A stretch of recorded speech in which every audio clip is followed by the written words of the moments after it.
India has imposed an immediate ban on the import or transit of all goods originating in or exported from Pakistan. অর্থাৎ পাকিস্তানে উৎপন্ন বা পাকিস্তান থেকে রপ্তানি করা সমস্ত পণ্যের আমদানি বা পরিবহনের ওপর তাৎক্ষণিক নিষেধাজ্ঞা আরোপ করেছে ভারত। 22 এপ্রিল পেহেলগাঁও হামলার পর ইতিমধ্যেই পাকিস্তানের বিরুদ্ধে একাধিক কূটনৈতিক পদক্ষেপ গ্রহণ করেছে ভারত। সিন্ধু জল বন্টন চুক্তি স্থগিত রাখা হয়েছে, আটারি ওয়াঘা সীমান্ত বন্ধ করা হয়েছে, পাকিস্তানি নাগরিকদের ভারত ছাড়ার নির্দেশ দেওয়া হয়েছে। এছাড়া পাকিস্তানের 16টি ইউটিউব চ্যানেলও ব্যান করা হয়েছে ভারতে। এবার পাকিস্তানে উৎপন্ন বা রপ্তানিকৃত সকল পণ্যের প্রত্যক্ষ বা পরোক্ষ আমদানি বা পরিবহন নিষিদ্ধ করল ভারত। ভারতের একের পর এক কূটনৈতিক পদক্ষেপে বিপাকে পাকিস্তান। তবে পেহেলগাঁওয়ের যে বর্বরোচিত হামলা যারা করেছে এবং যারা এই হামলায় প্রত্যক্ষ বা পরোক্ষভাবে মদত দিয়েছে তাদের যোগ্য শিক্ষা দিতে তৈরি ভারত। এদিকে রাষ্ট্রপুঞ্জ সহ বিশ্বের শক্তিধর দেশগুলো যেন ভারতকে থামানোর জন্য তাদের ভূমিকা পালন করে তার জন্য মরিয়া চেষ্টা চালাচ্ছে পাকিস্তান। কিন্তু এখন সবচেয়ে বড় প্রশ্ন হচ্ছে, পেহেলগাঁও হামলার প্রতিশোধ নিতে ভারত কি পাকিস্তানের ওপর সামরিক আক্রমণ করবে, নাকি কূটনৈতিক পদক্ষেপে পাকিস্তানকে শায়েস্তা করা হবে? পেহেলগাঁওয়ের সন্ত্রাসবাদীরা এখনো অধরা। এমন অবস্থায় কি চাইছে গোটা দেশ? সন্ত্রাসবাদের বিরুদ্ধে ভারতের এই কড়া মনোভাবে কি অবস্থান নিচ্ছে বিশ্বের শক্তিধর দেশগুলি? কি অবস্থান নিচ্ছে দেশের ভেতরে বিভিন্ন রাজনৈতিক দলগুলি? এদিকে ভারত ও পাকিস্তানের মধ্যে এই উত্তেজনার ফায়দা তুলতে চাইছে বাংলাদেশের একাংশ মৌলবাদী। তা ভারতের জন্য কতটা উদ্বেগজনক জানা প্রয়োজন। নমস্কার, আমি দীপেন আর আপনারা দেখছেন নিউজ ভ্যানগার্ড। পেহেলগাঁও হামলা কিভাবে হবে বদলা, এই সিরিজের বিশেষ টক শোতে আজ আমার সাথে রয়েছেন রাজ্যের দুজন বিশিষ্ট সমাজকর্মী, রয়েছেন দেবাশিস রায় এবং প্রদীপ। নমস্কার দর্শক বন্ধুদের। দেবাশিস বাবু, প্রথমে আপনার কাছে আসি।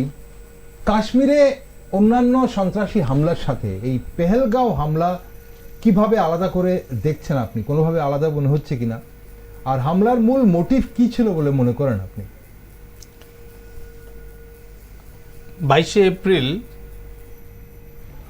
পেহেলগামের যে বাইসারান হিল, সেখানে পাকিস্তানের মদতপুষ্ট সন্ত্রাসীরা যারা ইসলামিক মৌলবাদে বিশ্বাস রাখে, সেই বর্বরোচিত ঘৃণ্য এই হামলা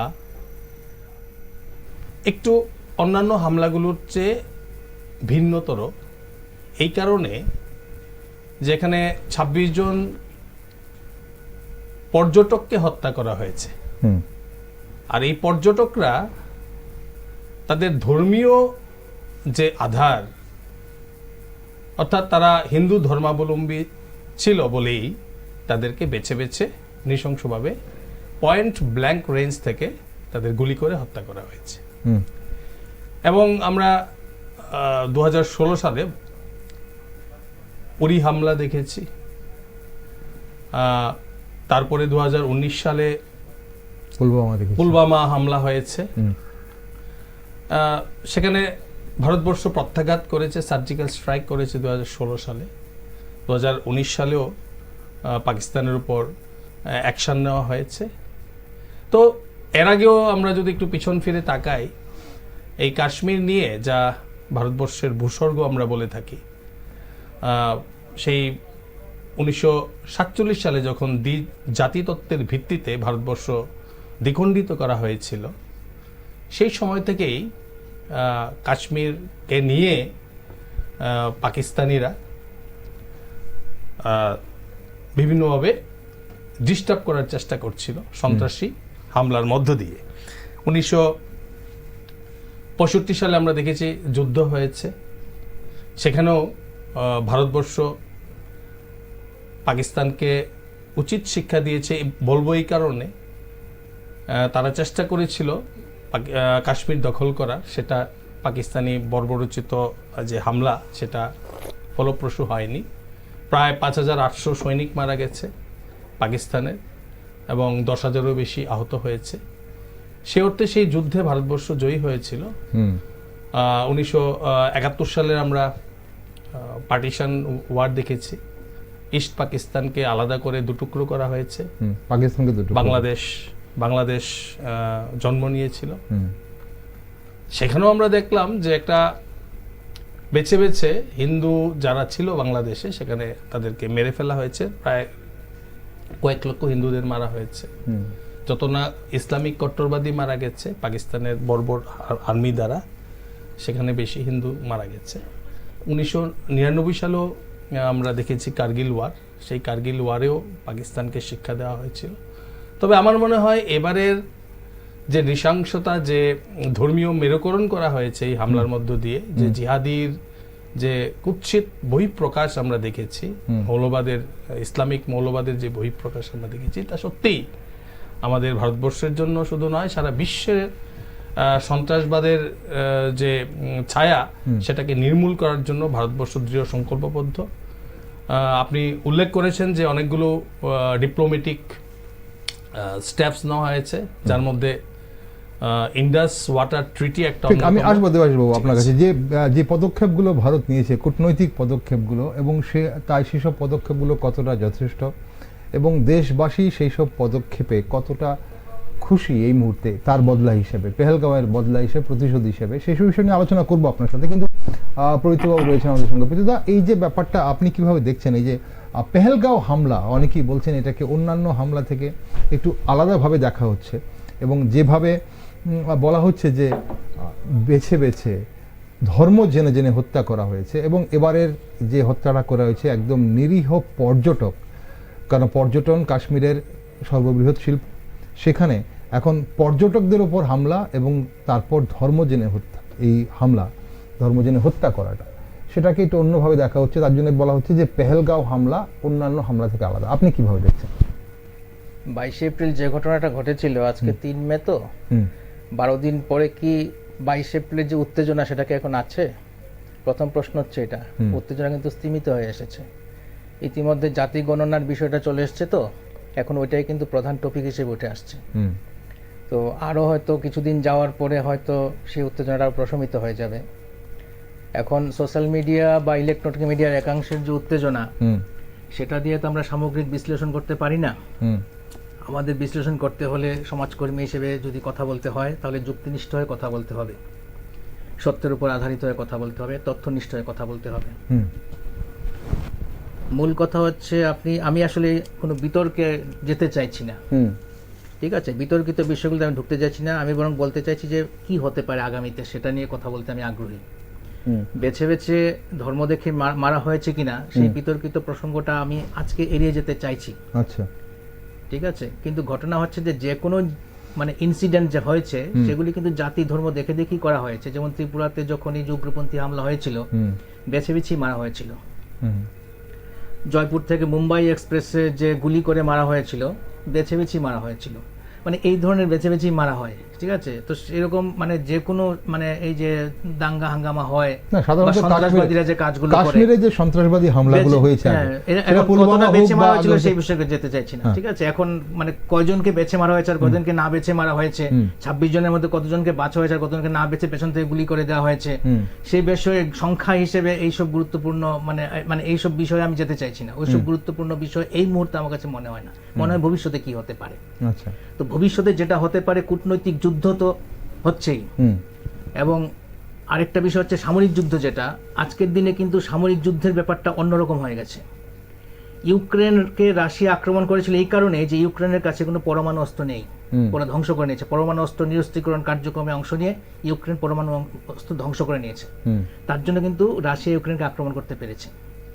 এই মুহূর্তে দুটি রাষ্ট্রের মধ্যে যে যুদ্ধ যদি হয়, কখনই দুটি সমান পরমাণু শক্তিধর রাষ্ট্র নিজেদের মধ্যে কিন্তু এখন আর যুদ্ধ করবে না। সেই পরিস্থিতি এখন আর নেই, আন্তর্জাতিক পরিস্থিতি সেরকম নেই। তখনই যুদ্ধ হয় যেখানে হচ্ছে কি যাদের হাতে পরমাণু অস্ত্র নেই তাদের সঙ্গে অ্যাকচুয়ালি লড়াইটা হয়। তো এখন বর্তমানে যে সিচুয়েশন আছে, কালকে বা আজকে ইন্ডিয়ান এক্সপ্রেসে আমি দেখেছি রাম মাধব, আরএসএস এর যে একজন শীর্ষস্থানীয় নেতা, উনি বলেছেন, যে লিখেছেন যে অ্যাকচুয়ালি এই মুহূর্তে আমরা পাকিস্তানের সঙ্গে যুদ্ধ করতে পারি, কিন্তু তাতে আমাদের যে এখন বিকশিত ভারতের যে প্রোগ্রাম আছে বা কার্যক্রম আছে সেটা ব্যাহত হবে এবং তাতে আমাদের যে এই কার্যক্রমের ক্ষয়ক্ষতি হবে, সেজন্য যুদ্ধ না করাই শ্রেয়, না যাওয়াই শ্রেয়, এরকম বক্তব্য উনি রেখেছেন। অর্থাৎ শাসক দলের ভেতর থেকেও এরকম কথাবার্তা আছে। তো এখন মূল ব্যাপারটা হচ্ছে যে কূটনৈতিক যুদ্ধ যেটা আছে ভারত এবং পাকিস্তানের মধ্যে, এই যে কূটনৈতিক লড়াই চলছে, তাতে দেখা যাচ্ছে যে আগামী যে পরিস্থিতি আছে সেটা একটা পূর্ণাঙ্গ সামরিক লড়াইয়ের দিকে যাচ্ছে না বলেই মনে হচ্ছে, সেটা সম্ভব নয়। আচ্ছা। আর এছাড়া কোনো স্থানিক যে ব্যাপারগুলো আছে, স্থানিক যুদ্ধ কখনো কখনো হয়, সেটা হচ্ছেও সীমান্তে, মাঝে মাঝেই হয়, গোলাগুলি হচ্ছে, সেটা হচ্ছে, কিন্তু সেটা কতটা স্থায়িত্ব নিয়ে হবে সেটা প্রশ্নের মুখে আছে। ওকে, না আমি এই জায়গাটা একটু জানতে চাইবো পরিচিত, এই যে ব্যাপারটা আপনি যেটা বলছেন যে সামরিক বা অল আউট যে অ্যাটাক যেটাকে করা হয়, একটা দেশ আরেকটা দেশকে করে, সেই অ্যাটাকে ভারত আপনি যাবে না বলছেন এবং সেই সামরিক লড়াই হবে না বলে আপনি মনে করছেন। এই মনে করার পেছনে কারণটা কি সেটা জানতে চাইছি, কারণ এই মুহূর্তে যে পরিস্থিতি দেখছে, ইভেন কি বিশ্বের তাবর তাবর মিডিয়া বা বিশ্বের শক্তিধর দেশগুলো ভারতকে শান্ত করার জন্যে বিভিন্ন পদক্ষেপ নিচ্ছে, বারবার ভারতের সঙ্গে কথা বলা হচ্ছে এবং চেষ্টা করা হচ্ছে যেন ভারত যেন কোনোভাবেই পাকিস্তানকে আক্রমণ না করে। যা একটা পরিস্থিতি তৈরি হয়েছে, মনে হচ্ছে যে ভারত হয়তো বা পাকিস্তান আক্রমণ করতে পারে। সেই জায়গায় দাঁড়িয়ে আপনি এই জায়গায় যখন বলছেন যে যুদ্ধ না হওয়ার সম্ভাবনা দেখছেন, সেটা কিভাবে মনে করছেন? এটা জিওপলিটিক্যাল সিচুয়েশন যেটা আছে এখন, তার পরিপ্রেক্ষিতে বলছি। আচ্ছা। এই মুহূর্তে যে অর্থনৈতিক দ্বন্দ্ব চলছে, এই যে শুল্ক যুদ্ধ চলছে আমেরিকা এবং চায়নার মধ্যে, সেই শুল্ক যুদ্ধের কারণে দেখা যাচ্ছে যে এই মুহূর্তে বৃহৎ কোনো সামরিক লড়াই কোথাও শুরু হোক, সেটা কোনো পক্ষই চাইছে না। আচ্ছা। আমেরিকা এই ইনসিডেন্টে ভারতের পাশে আছে, আমেরিকা কেন অনেক রাষ্ট্রই তার ভারতের পাশে আছে এবং তারা তীব্র নিন্দা করেছে। নিন্দা করাটাই স্বাভাবিক, এরকম ঘৃণ্য কাজ তো নিন্দার্য কাজ, নিন্দা হবেই। কিন্তু একই সঙ্গে কিন্তু বলা হয়েছে যে দুই দেশ আলোচনার মধ্যে বিষয়টা যাতে মিটিয়ে নেয়, বিষয়টা যেমন সমাধানের দিকে যায়, আলোচনার মধ্যে দিয়ে যায়। সেটা আমেরিকাও বলেছে, রাশিয়াও বলেছে, ইউরোপিয়ান ইউনিয়নও সেটা বলেছে, এবং মার্ক রুবিও কিছুদিন আগে বলেছেন সেটা, এবং জিডি ভ্যান্সও বলেছেন যে আলোচনার মধ্য দিয়ে সমাধান করার জন্য। ডোনাল্ড ট্রাম্প বলেছেন যে নরেন্দ্র মোদী আমার বিশেষ বন্ধু, আবার শাহবাজ শরীফও আমার বন্ধু, আমি চাই দুপক্ষই মানে এটা নিজেদের মধ্যে আলোচনার মধ্যে মীমাংসা করুক, এরকম বলেছেন। অর্থাৎ কি হচ্ছে যে আজকে যে সিচুয়েশন আছে, সেই সিচুয়েশনে কেউই কোনো একটা বিশেষ পক্ষ নিতে চাইছে না। বিষয়টা হচ্ছে কি, এখন রাশিয়া আমেরিকা ভারতের এখন স্বাভাবিক মিত্র বর্তমান পরিপ্রেক্ষিতে, কিন্তু আমেরিকাও চাইছে না যে ভারতের সঙ্গে এই স্বাভাবিক মিত্রতাতে যদি ভারতের পূর্ণ পক্ষ নিয়ে নেয়, তাহলে পাকিস্তান চীনের দিকে ঝুঁকে পড়বে। এবং চীন অবশ্যই সেখানে, যেহেতু পাকিস্তানের মতো রাষ্ট্রগুলো কি হয়েছে, এদের অর্থনৈতিক পাকিস্তান তো অলরেডি চীনের দিকে ঝুঁকে রয়েছে, আমেরিকার সঙ্গে পাকিস্তানের সম্পর্ক তো খুব একটা ভালো নেই। রাষ্ট্র নিজেদের সার্বভৌমত্ব বিসর্জন দিয়ে কিন্তু বৃহৎ রাষ্ট্রের শরণাপন্ন হয়ে পড়ে। ফলে চীন যেভাবে হস্তক্ষেপ করবে পুরো ব্যাপারটাতে, প্রত্যক্ষভাবে বা অপ্রত্যক্ষভাবে, সেটা আমেরিকা চাইছে না। সেজন্যই কি হচ্ছে, মানে সমস্ত শক্তিধর রাষ্ট্রগুলোই চাইছে যে এরকম কোনো সামরিক প্রক্রিয়া যাতে না হয়। ফলে সেদিক থেকে বৃহত্তর কোনো সামরিক লড়াই হওয়ার সম্ভাবনা কম। এমনিতে প্রস্তুতি নিয়ে রাখা হয়েছে, কিন্তু এই প্রস্তুতি নিয়ে রাখাটা তো স্বাভাবিক প্রক্রিয়াই, কিন্তু সেটা যুদ্ধে রূপান্তরিত হওয়ার অবস্থা বর্তমান যে কূটনৈতিক পরিপ্রেক্ষিত আছে, অর্থনৈতিক পরিপ্রেক্ষিত আছে, বিশ্ব বাণিজ্যের যে বর্তমান পরিস্থিতি আছে, সেই পরিস্থিতি সেটা হওয়ার সম্ভাবনা কম। ওকে, আসবো আপনার কাছে। সেটা পরিস্থিতি কম, তাহলে কি করবে ভারত, ভারতের কি করা উচিত, সেটাই যুদ্ধটাই এখন প্রধান। কূটনৈতিক যুদ্ধে আসবো আপনার কাছে আরেকবার। আমি দেবেশবাবু, আপনার কি মনে হয় যে পেহেলগাঁও হামলার প্রতিশোধ নিতে ভারতের কি করা উচিত বলে মনে করেন? আসলে পাকিস্তানের উপরে যেটা প্রত্যুদা বলছিলেন যে সামরিক হামলা হয়তো বা ভবিষ্যতে নাও হতে পারে, যেটা আমরা আশঙ্কা করছি যে একটা সামরিক হামলা হতে পারে বা যুদ্ধ হতে পারে দুটো দেশের মধ্যে, দুটো পরমাণু শক্তিধর দেশের মধ্যে চট করে এইভাবে যুদ্ধ হয় না। যুদ্ধ যদি হয় তাহলে সেটার একটা বিরাট বড় মানে পরিণতি হতে পারে। তো আপনি কি মনে করছেন ভারতের কি করা উচিত এই মুহূর্তে? দেখুন, আমি ইসরায়েলের একটা প্রসঙ্গ টানি। ইসরায়েল যখন প্যালেস্তাইন অ্যাটাক করেছে, একটা বিশেষ পরিস্থিতিতে অ্যাটাক করেছে। এর আগেও বহু যুদ্ধ হয়েছে ইসরায়েলের সঙ্গে প্যালেস্তাইনের, কিন্তু 2023 সালের 7ই অক্টোবর যখন হামাসের উগ্রপন্থী বাহিনী এরকমই একটা হিল রিসর্টে তারা করছিল, প্রায় নিউ ইয়ার নিউ ইয়ার, হ্যাঁ সেটা তাদের না, কোনো- 23 অক্টোবর তাদের না, একটা এখানে কোনো একটা কোনো একটা অনুষ্ঠান ছিল। বিশেষ দিন ছিল, একটা দিবস ছিল কিছু। তো সেদিন সেই একই কায়দায় যেরকমটা কাশ্মীরে হয়েছে, ঠিক প্রায় 1200 পর্যটক সংখ্যাটা, if I am not wrong, ওরা মেরে ফেলেছে। তারপরে পরিবর্তিত পরিস্থিতিতে আপনি দেখুন, এখানে প্রায় 1 বছর 6 মাস হয়ে গেছে, এখনো কিন্তু হামাসের উপর আক্রমণ চলছে। আমি একটু বলতে চাই, তো এই অ্যাটাকের পরে entire Israel was in a shock, ঠিক আছে, এবং they took 20 days to strike back to Israel, Palestine, that is Hamas. 20 দিন সময় নিয়েছিল, 20 দিন সময় নিয়েছিল টু প্রিপেয়ার দেমসেলস। তো এখন মডার্ন ওয়ারফেয়ারে উনি যেটা বলছিলেন যে উত্তেজনা কমে গেছে, উত্তেজনার কোনো বিষয় নেই। It is scientifically designed, tactically designed. তার টাইম কখন হবে, ম্যাগনিটিউড অফ অ্যাটাক কিরকম হবে, it depends on so many things. আমরা ওয়ার বিশেষজ্ঞ নই, সেটুকু আমরা টিভিতে দেখি, বিভিন্ন এক্সপার্টরা বলে থাকেন, সঙ্গে সঙ্গে তার থেকে এরকম কোনো কোনো বিষয় নেই। তবে আমার মনে হয় যে একটা India will retaliate, and the magnitude of retaliation depends on the nature of response from Pakistan. আমার মনে হয় পাকিস্তানের রেসপন্স কিছু হবে না, they will only receive the pain. Receiving এন্ডে থাকবে পাকিস্তান, আপনি বলছেন। আরেকটু অ্যাড করব, এই কারণে যে দে আর সাইকোলজিক্যালি ড্যামেজড। এই 12 দিনেই, 22 এপ্রিলের পরে প্রায় 12 দিন গত হয়েছে, দে আর সাইকোলজিক্যালি ড্যামেজড। তারা বলছে যে আমরা পরমাণু, এদের একটাই কথা যে আমাদের কাছে পরমাণু বোমা আছে। আপনাকে বুঝতে হবে যে পরমাণু বোমা স্ট্রাইকিং ক্যাপাবিলিটিস তাদের আছে কিনা, কারণ এই মডার্ন ওয়ারফেয়ারে জ্যামার থাকে। এই জ্যামার যখন বসিয়ে দেওয়া হয় বর্ডারে, তখন এটা নেভিগেশন হয়। নেভিগেশন মানে আপনার যে কোনো মিসাইল পাঠালে পরে সেটা দিকভ্রষ্ট হয়ে অন্যদিকে চলে যায়। তো সেক্ষেত্রে এদের যে পরমাণু বোমা আছে, এটাই দীর্ঘদিন ধরে বলে আসছে, বছরের পর বছর বলে আসছে। আমার মনে হয় এবার এই ডায়লগটা খুব বেশি কাজে লাগবে বলে মনে হয় না, কারণ রাফেল যে বিমানগুলো এরা ইউএস থেকে কিনেছে, সেগুলো কিন্তু অনলি টু কাউন্টার টেরোরিজম। তো সন্ত্রাসবাদের একটা জনক দেশ, তারা বিমান কিনেছে, রাফেল বিমান আমেরিকা থেকে, কিন্তু সেগুলো they cannot use those aircraft against India.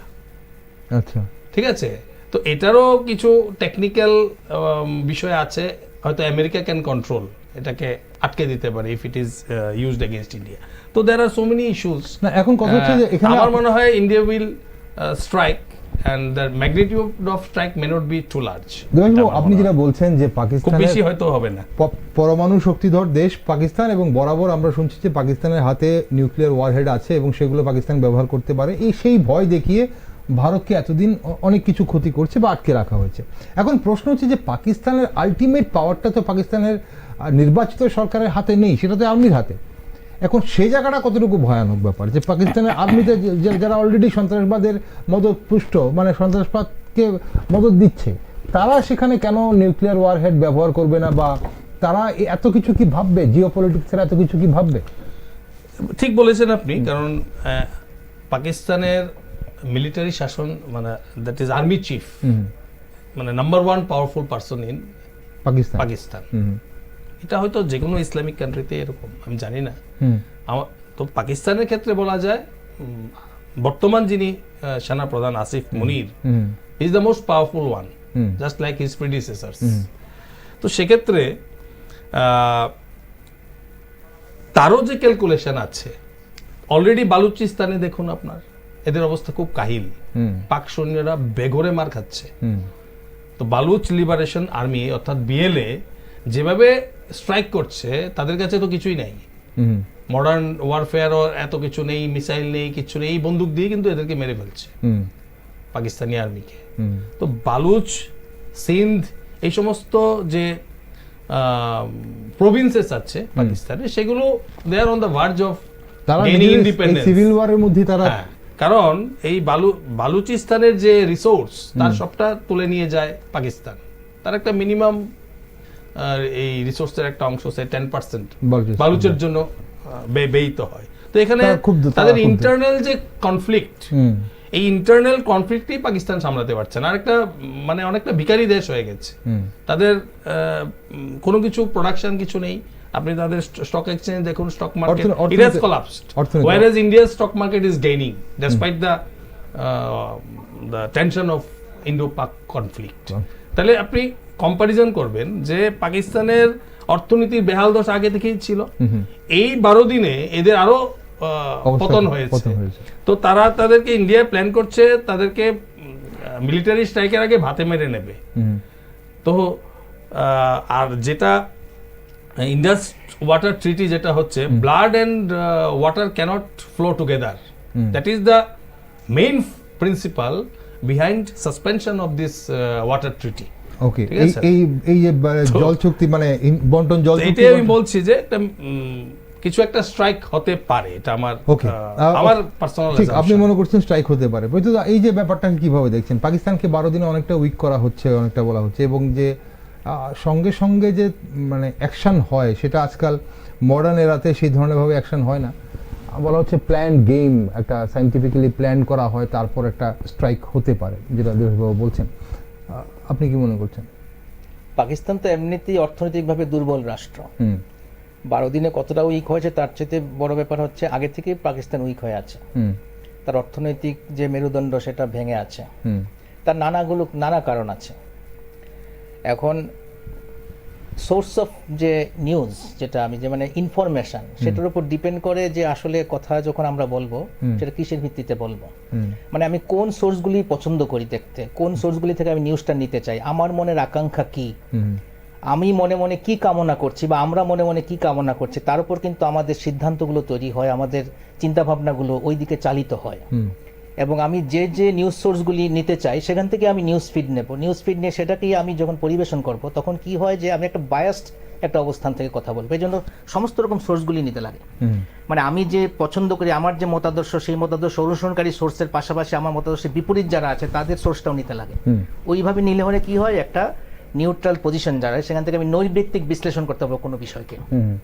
আমি চাই এখন পাকিস্তানে গুলি করা হোক, মেরে দেওয়া হোক, ধ্বংস করে দেওয়া হোক, আমি সোশ্যাল মিডিয়াতে হুঙ্কার দিলাম এবং আমি মনে করছি পাকিস্তানে একদম ধ্বংস হয়ে যাচ্ছে, এই বিষয়টা আমার মনের আকাঙ্ক্ষা হতে পারে, ঠিক আছে। কিন্তু দেখা যাচ্ছে আমি এই সোর্সগুলি কোথা থেকে পাচ্ছি এই খবরের, বা আমি কি দেখতে চাই, কি শুনতে চাই। ঠিক আছে, আমি বুঝতে পেরেছি, কিন্তু আমি এই যে আপনি যেটা বলছেন যুদ্ধ আপনি দেখছেন না, ওকে, যুদ্ধ যখন দেখছেন না, কিন্তু যে পদক্ষেপগুলো ভারত নিচ্ছে, এমনিতেই পাকিস্তান দুর্বল হয়ে আছে অর্থনৈতিকভাবে। এবং পাকিস্তানের আমি আগেও বলেছি যে 3টে সরকার সমানে চলছে। একটা হচ্ছে পাকিস্তান নিজস্ব সরকার, একটা সেনাবাহিনী, একটা হচ্ছে ISI, এবং এদের মধ্যে নানা রকম কনফ্লিক্ট আছে। অভ্যন্তরীণ কনফ্লিক্টে পাকিস্তান কোণঠাসা হয়ে আছে, এটা হচ্ছে একটা সবচেয়ে বড় বিষয়।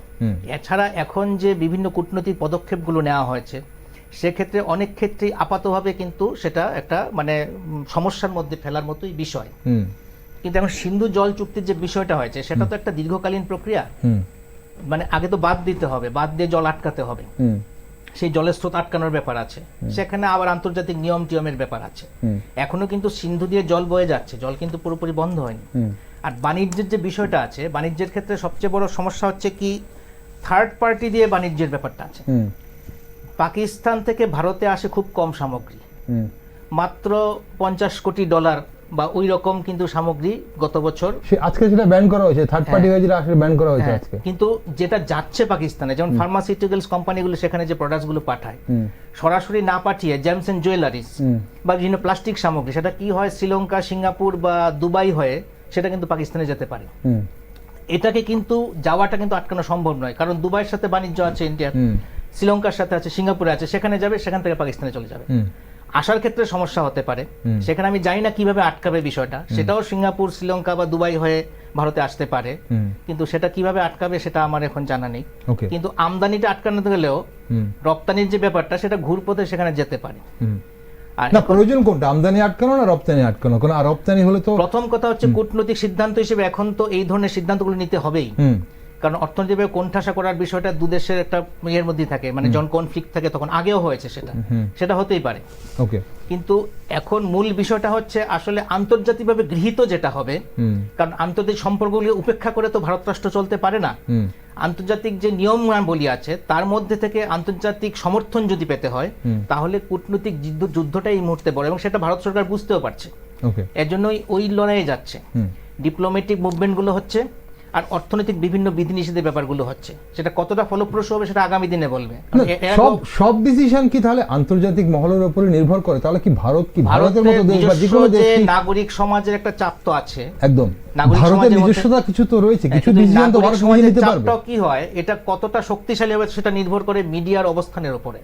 এই যে নাগরিকের যে মনন তৈরি হয়, ক্ষোভ, ক্রোধ, ঘৃণা, এই যে বিষয়গুলো তৈরি হয়, সেটা কিন্তু নাগরিকের নিজস্ব নিজের ভেতর থেকে যে উচ্চারিত হয়, তার পাশাপাশি কিন্তু বাহ্যিক যে বিভিন্ন কন্ডিশনগুলি আছে সেখান থেকেও আসে। এবার মিডিয়া যদি শিফট করে চলে যায় তাহলে নাগরিকের কিন্তু ওই উত্তেজনাটা কিন্তু শিফট করে চলে যায়।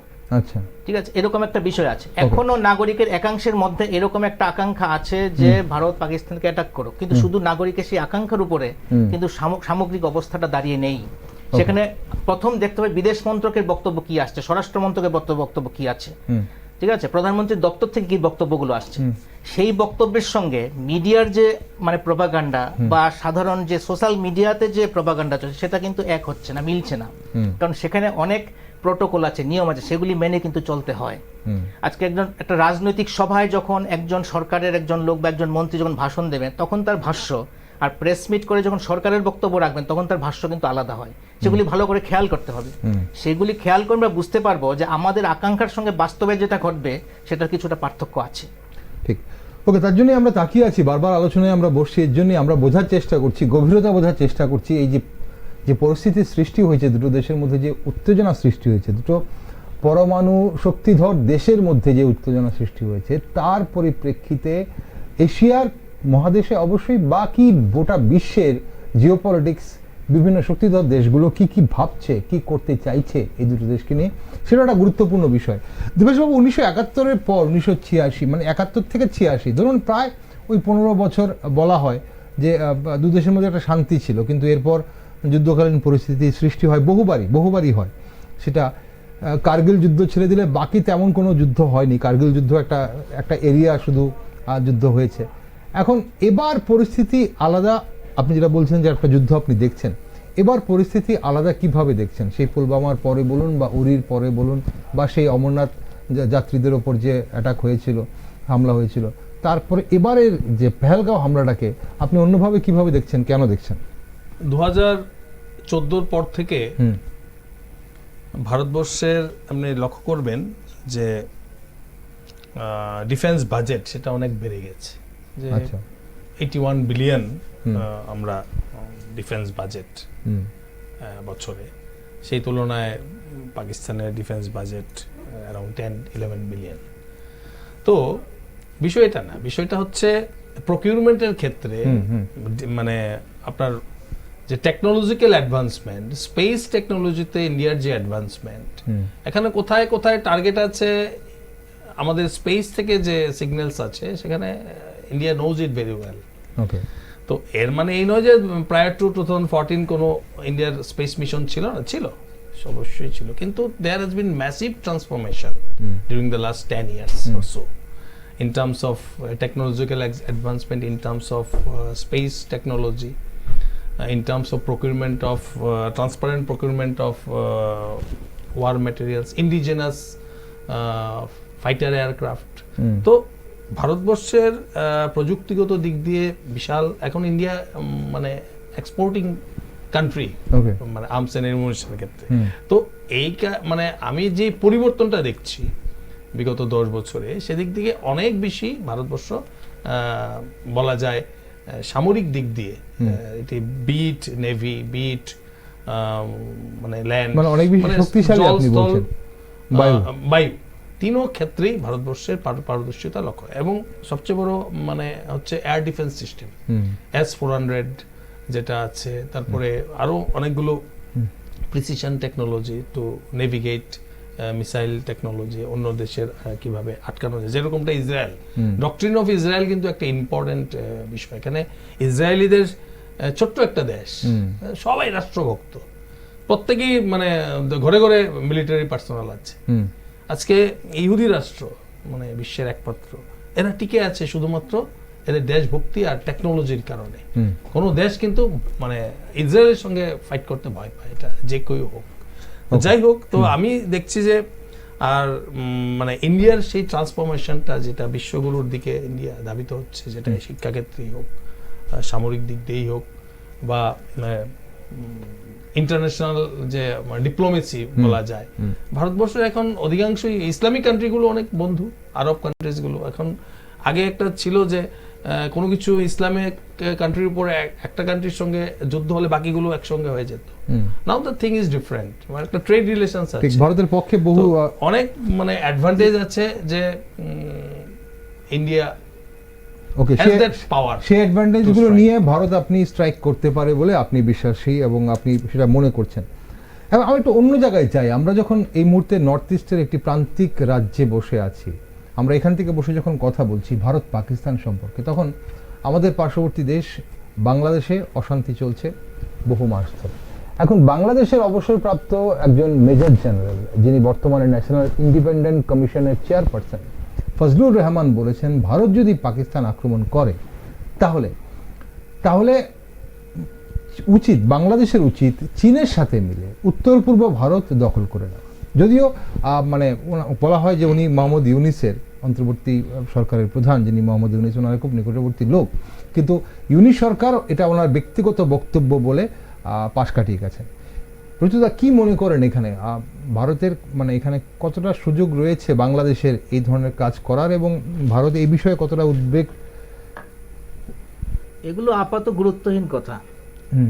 এমনিতে স্বাভাবিকভাবে যদি আমরা দেখতে পাই তাহলে এই কথাগুলি কোনো তাৎপর্য নাই। না, যদি কোনো কারণে কনফ্লিক্ট হয় ইন্ডিয়া পাকিস্তান, বাংলাদেশ কোনো সুযোগ নেবে কি? বিষয় যে চীনের প্রসঙ্গটা আসছে না, আসলে বললাম যে বাংলাদেশ বা পাকিস্তানের মতো যে রাষ্ট্রগুলো আছে, ছোট রাষ্ট্রগুলো আছে, তাদের কিন্তু বিষয়টা হচ্ছে তারা কিন্তু ভীষণভাবে বৃহৎ রাষ্ট্রের উপর নির্ভরশীল। ভারতের মতো এত বড় রাষ্ট্র সরাসরিভাবে কখনোই কিন্তু কোনো মানে মানে এই ধরনের শক্তিধর রাষ্ট্রের উপর নির্ভরশীল নয়। কিন্তু এরা কিন্তু দরকার হলে প্রয়োজন হয় তাদের সার্বভৌমত্ব নষ্ট করে দিয়ে এইসব রাষ্ট্রের কাছে কিন্তু নিজেদের বশ্যতা স্বীকার করে তাদের লাভ তোলার চেষ্টা করে, এরকম বিষয়গুলো হয়। সেক্ষেত্রে এই যে কথাবার্তাগুলো আছে এগুলির আপাতভাবে গুরুত্বহীন, কিন্তু এই কথাগুলির পেছনে আসলে কারা মদত দিচ্ছে সেই বিষয়টা সেখানে গুরুত্বপূর্ণ। প্রথম কথা হচ্ছে আমেরিকার একটা মদত তো ছিলই এই মানে বাংলাদেশের পট পরিবর্তনের ব্যাপারে। শুধুমাত্র স্বতঃস্ফূর্ত জন আন্দোলন বা ছাত্র আন্দোলনের মধ্য দিয়ে বাংলাদেশের পরিবর্তন হয়ে গেছে বিষয়টা তো সেরকম নয়। সেখানে আমেরিকার একটা মদত ছিল, এবং আমেরিকার যে আন্তর্জাতিক স্বার্থ সেটা কিন্তু একই রকম ভাবে রয়ে গেছে। মানে আমেরিকাতেও সরকার বদল হয়েছে, মানে ডোনাল্ড ট্রাম্প এসেছে, জো বাইডেন গিয়ে, কিন্তু আমেরিকার বৈদেশিক নীতিতে কিন্তু সেরকম কোনো মানে আমূল পরিবর্তন কিছু হয়নি। কারণ এরা তো মূলত বেনিয়া, এরা যদি যেখানে তাদের মানে ডমিনেন্স মানে দেখতে পায় সেখানে কিন্তু সেখানে ওইভাবে অ্যাকশন নেবে। পাশাপাশি চীনের প্রভাব তো আছেই। চীনের সঙ্গে বাংলাদেশের সখ্যতা আগেও ছিল, এখন আরো চেষ্টা করছে সেখানে সখ্যতা বাড়ানোর। এবং আবার আমেরিকা চীনের মধ্যে নিজস্ব দ্বন্দ্ব আছে। এই দ্বন্দ্বটাকে কাজে লাগিয়ে কখনো আমেরিকা দিয়ে কখনো চীনের দিকে ঝুঁকে এরা চাইবে যে তাদের যে অবস্থানটা, সেই অবস্থানটা একটা ভারত বিরোধী অবস্থান তো আছেই সেখানে এখন বর্তমানে, এবং সেই অবস্থানটাকে ওরা সুদৃঢ় করতে চাইবে। এবং বাংলাদেশের নিজস্ব এলএম নেই কোনো কিছু করার, কিন্তু ওই যে বললাম যে কিন্তু মানে এই যে বহির্বিশ্বের যে শক্তি, অন্য যে রাষ্ট্র শক্তি, এদের সহায়তা নিয়ে কাজ করতে পারে। যেমন হাসিনা বলেছিল যে আমি যদি ওই দ্বীপটা সেন্ট মার্টিন যদি আমি ছেড়ে দিতাম আমেরিকার কাছে, তাহলে আমাকে এইভাবে গদিচ্যুত হতে হতো না। তো এটা তো আংশিক সত্য কথাটা। তো এরকম ভাবেই এই সমস্ত কথাবার্তা ওই দিক থেকেই আসে, কিন্তু সেটা আবার এত গুরুত্বপূর্ণ নয়, কারণ চীন বা আমেরিকা কখনই ভারতের সঙ্গে এ ধরনের সরাসরি সংঘাতে যেতে চাইবে না। এবং তাৎপর্যপূর্ণভাবে কিন্তু পাকিস্তান এবং ভারতেরও কিন্তু সামরিক স্তরে কিন্তু কথাবার্তা এখনো চলছে। মানে সীমান্তে গোলাগুলিও চলছে, লাইন অফ কন্ট্রোলে গোলাগুলিও চলছে, তাছাড়া কথাবার্তা মিটিংও হচ্ছে, ফ্ল্যাগ মিটিংও হচ্ছে। একজন বিএসএফ এর একজন জওয়ান ওখানে এখনো বন্দী আছেন সম্ভবত, এটা নিয়ে 3 বার ফ্ল্যাগ মিটিং হয়েছে রেঞ্জার্সদের মধ্যে। আর এছাড়াও কিন্তু মানে সামরিক স্তরে শীর্ষ পর্যায়ে কিন্তু কথাবার্তা এখনো চলছে, কথাবার্তা কিন্তু বন্ধ হয়নি। তো এই যে বিষয়গুলি কি হচ্ছে, জল মাপামাপির একটা ব্যাপার আছে। এবং ওই যে বললাম যে কোনো যুদ্ধ এখন আর দুটো রাষ্ট্রের মধ্যে যুদ্ধে সীমায়িত থাকে না। ইউক্রেন এবং রাশিয়ার যুদ্ধ চলছে, ইউক্রেন তো নিজেরা যুদ্ধ করছে না, ইউক্রেনকে দিয়ে যুদ্ধটা করানো হচ্ছে। ঠিক এইরকম এই যে ইসরায়েলের কথা বলা হচ্ছে, হামাসকে তো অ্যাটাক করছে, মনে হচ্ছে হামাস বোধহয় ধ্বংস হয়ে গেল, তারপর তো ধ্বংস হচ্ছে না। তাহলে এরা তো কোথাও না কোথাও থেকে তো রসদ পাচ্ছে বলতে গেছে। কারণ আমরা দেখতে পাচ্ছি একদম পুরো গাজা স্ট্রিপ ধ্বংস হয়ে গেছে, তারপর তো দিয়ে লড়াই চলছে, লড়াই তো বন্ধ হচ্ছে না। তো এরকম ভাবে ইয়েমেনে যেটা হচ্ছে, হুতি বিদ্রোহীদের বিরুদ্ধে বারবার অ্যাটাক করা হচ্ছে, কিন্তু হুতি বিদ্রোহী তো ঠিকই লড়াই করে যাচ্ছে, মানে লড়াই তো শেষ হচ্ছে না। তার জন্য চিন্তা করা হচ্ছে, কারণ ভারত কোন জায়গাতে কিন্তু যে যুদ্ধগুলো হচ্ছে বা লড়াইগুলো হচ্ছে, সেই সন্ত্রাসবাদীরাই হোক বা আন্তঃরাষ্ট্রীয় যুদ্ধই হোক, কোথাও কিন্তু যুদ্ধগুলি কিন্তু পুরোপুরি থেমে যাচ্ছে না। কিছুদিনের জন্য যুদ্ধবিরতি হচ্ছে, তারপর আবার হচ্ছে। অর্থাৎ দেখা যাচ্ছে কি আন্তর্জাতিকভাবে অনেক রাষ্ট্র এটার মধ্যে কিন্তু ইনভলভ হয়ে যাচ্ছে। এভাবেই দেখা যাচ্ছে ভারতবর্ষের যে প্রতিবেশী রাষ্ট্রগুলো আছে, ছোট রাষ্ট্র এগুলো, কিন্তু তাদের যে মাঝে মাঝে যে বিভিন্ন ধরনের যে মানে গরম গরম কথাগুলো, এই কথাগুলোর ভিত্তিটা কিন্তু আসলে ওরা নিজেরা নয়, কারণ সেই শক্তি এদের নেই। বৃহত্তর কিন্তু বৃহত্তর শক্তিও একেবারে এসে এদেরকে সহায়তা করে ভারতের বিরুদ্ধে যুদ্ধ লাগিয়ে দেবে, ব্যাপারটা এরকমও নয়। কারণ ভারতের প্রয়োজন আছে, ভারতের যে বিশাল সবাই নিজ স্বার্থটাই দেখবে। সেটাই, ভারতবর্ষে যে 140 কোটি মানুষের মধ্যে 30 কোটি মানুষের যে পারচেজিং ক্যাপাসিটি আছে, সেটার উপর কিন্তু চীন এবং আমেরিকা নির্ভর করছে। কাঁচামাল কিন্তু তারা ভারতে যোগান দিচ্ছে, তাদের বাণিজ্য আছে, সেই বাণিজ্যকে নষ্ট করে দিয়ে একটা যুদ্ধ লাগিয়ে দেবে, এটা কিন্তু সম্ভব নয়। এখন কোন রাষ্ট্রে কিন্তু সরাসরি যুদ্ধে যেতে চাইছে না, তার চেয়ে কূটনৈতিক যুদ্ধ বা অর্থনৈতিক যুদ্ধের দিকে যেতে চাইছে। এটাই হচ্ছে আজকের দিনের অবস্থা। ঠিক, আমরা যুদ্ধ হবে কি হবে না সেটা তো অবশ্যই সময় বলবে, কি ভারত সরকার কি পদক্ষেপ নেয় সেটা সময় বলবে। কিন্তু তবে আরেকটা জায়গায় আমরা একটু আলোকপাত চাইব, অনুষ্ঠানের সময় ফুরিয়ে আসছে আপনার দুজনেরই। পেহেলগাঁও হামলার পর দেশের ভেতরে বিভিন্ন রাজনৈতিক দলের কি অবস্থান, সেটা আপনারা কেমন দেখলেন? দেবাশিসবাবু, আপনার কাছে আসবো প্রথমে, কারণ বিরোধীরা বলছে, আমাদের রাজ্যে আমরা বিরোধীদের দেখলাম যে 370 ধারা বাতিলের পর জম্মু কাশ্মীরে সন্ত্রাসবাদ দমনে ভারত সরকারের মানে বর্তমান সরকারের যে সাফল্যের দাবি করছে তা বিভ্রান্তিকর এবং বিপজ্জনক একটা মন্তব্য, এবং সরকারের এই প্রচার নিরীহ মানুষের জীবনকে ঝুঁকির মধ্যে ফেলেছে, কারণ সন্ত্রাসবাদ এখনো নির্মূল হয়নি। কিভাবে দেখছেন ব্যাপারটা? দেখুন, 2023-এ মাননীয় সুপ্রিম কোর্টের নির্দেশে কাশ্মীরে নির্বাচন হয়েছে। তার আগে পর্যন্ত একটা দুটা ফেজ বাদ দিলে পরে মোটামুটি শান্তি ছিল। Kashmir was flying good colours. যাই হোক, তো এখানে তার আগে কাশ্মীর বরাবরই একটা ভালনারেবল জায়গায় ছিল, সেটা কোনো রাজ্যের সরকার থাকুক না থাকুক, কারণ সেখানে ইনফিলট্রেশন হচ্ছে। তো বরাবরই 370 যেটা আপনি উল্লেখ করেছেন, কারণ আমরা one nation, one constitution and one flag, এই তত্ত্বে আমরা বিশ্বাসী। And Kashmir is an integral part of India. And POK also, it is part and parcel of India. জানি না whether there will be integration in future or not. তো এই যে it's not a political statement, as it has been already reflected in one of the speeches when there was debate in the parliament. আমাদের স্বরাষ্ট্রমন্ত্রী অমিত শাহজি বলেছেন, it's not a political slogan, এক nation এক বিধান এক নিশান। তো এই তত্ত্বে আমরা চাইবো ভারতবর্ষ অটুট থাকুক। সেখানে 370 ধারা, এটা তো স্পেশাল প্রভিশন, এটা দেওয়া হয়েছে to give privilege two a particular section of society. তো এটা হওয়া উচিত নয়। কাশ্মীরে হিন্দু পণ্ডিতরা বিতাড়িত হয়েছে। So it was the land of kings, apna princely state, the largest princely state in India before partition. তো এই লার্জেস্ট প্রিন্সলি স্টেট কাশ্মীর, যেটা রাজারা চালাতেন, এখন অনেকেই বলেন এটা হিন্দুদের ভূমি ছিল, বাট এখানে হিন্দু পণ্ডিতরা মানে তাদেরকে হত্যা করে বাড়িঘর থেকে তাড়িয়ে দেওয়া হয়েছে। যেরকম বাংলাদেশ থেকে আমরা এখানে এসেছি বিতাড়িত হয়ে মৌলবাদের যন্ত্রণায়। তো এটা সামগ্রিক একটা পরিমণ্ডল, যে জিহাদির যে প্ল্যান, ইসলামিকীকরণ যেটাকে বলে আমরা, তো এটা একটা এই সন্ত্রাসবাদী বলুন, আর আপনি আসিফ মুনিরের স্টেটমেন্ট দেখুন, বলছে হিন্দু মুসলিম কোনোদিন তাদের কালচার এক না, তাদের ওয়ে অফ টকিং এক না, তাদের উপাসনা পদ্ধতি এক না, দে ক্যানট বি টুগেদার। ঠিক বলেছে, সহবাস করতে পারবে না। কিন্তু আমাদের এখানে যারা সেকুলারিজমে পক্ষপাতী, যারা সেকুলার পন্থী, তারা চাইছেন মিলেমিশে থাকুক, সেটা কোনোদিন সম্ভব হবে না। সেটা মানে হিন্দু মুসলিম আসিফ মুনির বলেছেন, এবং ভারত ওর যে পয়জনাস স্টেটমেন্ট, এই পয়জনাস স্টেটমেন্টের ফলশ্রুতি হচ্ছে 22শে এপ্রিলের এই হামলা। ওকে, পরিচিতা, আপনার কি মনে হয় 370 সম্পর্কে? নরেন্দ্র মোদী একটা বক্তব্য রেখেছিলেন যে ধর্মনিরপেক্ষতা আসলে সংবিধানে আছে বলে নয়, ধর্মনিরপেক্ষতা ভারতবর্ষের সংস্কৃতির অঙ্গ। তো এটা ভারতবর্ষের বর্তমান প্রধানমন্ত্রী নরেন্দ্র মোদীর বক্তব্য, যে এই যে সেকুলারিজম সেটা হচ্ছে কিন্তু ভারতবর্ষের সংস্কৃতির অঙ্গ, ঐতিহ্য, সেটা সংবিধানে আছে বলে নয়।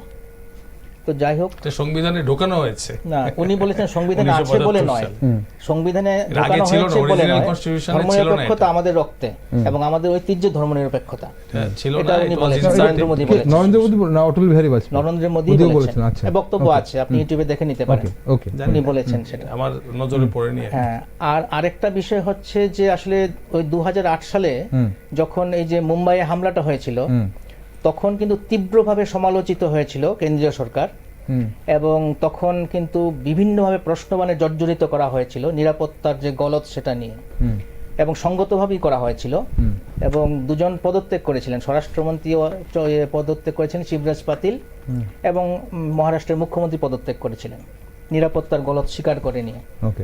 তো যাই হোক, এখন নিরাপত্তার গলদ নিয়ে যে প্রশ্ন উঠেছে সেটা সর্বদলীয় বৈঠকে স্বীকার করেছেন, স্বরাষ্ট্রমন্ত্রী স্বীকার করেছেন যে নিরাপত্তায় গলদ ছিল।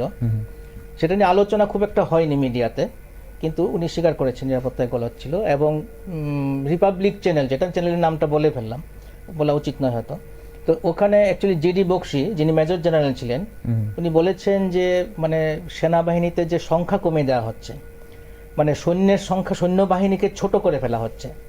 ইতিমধ্যে 1,43,000 সৈন্য মানে রিক্রুটমেন্ট কমিয়ে দেওয়া হয়েছে, এবং আগামী 2-3 বছরে আরও কমিয়ে দেওয়া হবে, 1 লাখের মতো কমিয়ে দেওয়া হবে। 8,000 কমিশনড অফিসার পদ শূন্য আছে সেনাবাহিনীতে। অর্থাৎ সেনাবাহিনী কিন্তু ছোট হয়ে যাচ্ছে। এখন টেকনোলজির কথা বলা হচ্ছে, মেকানিজম বাড়ানো হচ্ছে, সেসব করা হচ্ছে, কিন্তু আলটিমেটলি যুদ্ধটা কিন্তু অ্যাকচুয়ালি পদাতিক বাহিনীর উপর নির্ভর করে। এজন্যই কিন্তু মানে সেনাবাহিনী কমানোর ব্যাপারটা কিন্তু প্রাক্তন সৈনিক আধিকারিক যারা আছেন এরা কিন্তু সমর্থন করছেন না। এরা কিন্তু চাইছেন যে ভারতের সৈন্যবল সংখ্যাগতভাবে যেরকম আছে সেরকমই থাকুক, আরও বাড়ানো হোক। কিন্তু বাস্তবতা দেখা যাচ্ছে যে সৈন্যবাহিনীর খরচ কমানোর জন্য এখানে কিন্তু রিক্রুটমেন্ট কমিয়ে দেওয়া হয়েছে, কমিশন অফিসারও কমে গেছে, সাধারণ সৈনিকের সংখ্যাও কমে গেছে। এবং সেটা ভারতের মানে প্রতিরক্ষা ক্ষেত্রে ভবিষ্যতে একটা দুর্বল দিক হবে বলে কিন্তু বলা হচ্ছে। এটা প্রাক্তন সৈন্য মানে সৈনিক যারা আছেন, আধিকারিক স্তরে যারা ছিলেন, ওরা বক্তব্য রাখছেন সেটা। তো সেই অবস্থায় দাঁড়িয়ে কাশ্মীরে তো প্রায় 4,00,000-4.5 লক্ষের মতো কিন্তু মানে সৈন্য মোতায়েন আছেন এখনো 370 ধারার পরেও, আধা সামরিক বাহিনী এবং সামরিক বাহিনী মিলিয়ে। তারপরেও সেখানে কিন্তু দেখা যাচ্ছে যে ওই যে ঘটনাটা ঘটেছে পহেলগামে, সেখানে কিন্তু দেখা গেছিল যে দীর্ঘ সময় প্রায় 1.5 ঘন্টার মতো সেখানে কিন্তু সৈন্যবাহিনী ছিল না। অর্থাৎ এই নিরাপত্তার গলদগুলো কিন্তু এখনো রয়ে গেছে, এবং সেটা স্বীকার করেছে। তো মানে সরকার থেকেও স্বীকার করা হয়েছে। এখন তার সমাধান কি? এই সমাধানের ক্ষেত্রে যেটা হয়েছে যে আসলে এই ধরনের ঘটনাগুলি ঘটার আগে থেকেই যদি গোয়েন্দা সতর্কতা থাকে, তাহলে কিন্তু এই ঘটনাগুলিকে প্রতিহত করা যায়, এবং তার দায়িত্ব নিয়ে সেগুলো করার প্রয়োজন আছে। ঘটনাটা ঘটার পর আমাদের যদি দেশাত্মবোধ জেগে ওঠে, রাষ্ট্রবোধ জেগে ওঠে, এমন তো বহু ঘটনা প্রতিহত করা গেছে, এমন বহু জঙ্গিকে নিকেশ করা গেছে, কিন্তু যেটা হয়নি সেটা নিয়ে আলোচনা হচ্ছে, এবং তার জন্যই ভারত এবং সেটা তো হবেই। কতজনকে নিকেশ করা হয়েছে তার চেয়ে বেশি আলোচনা হবে কিভাবে ঘটনাটা ঘটলো এবং কিভাবে এই ক্ষয়ক্ষতিটা হলো সেটা।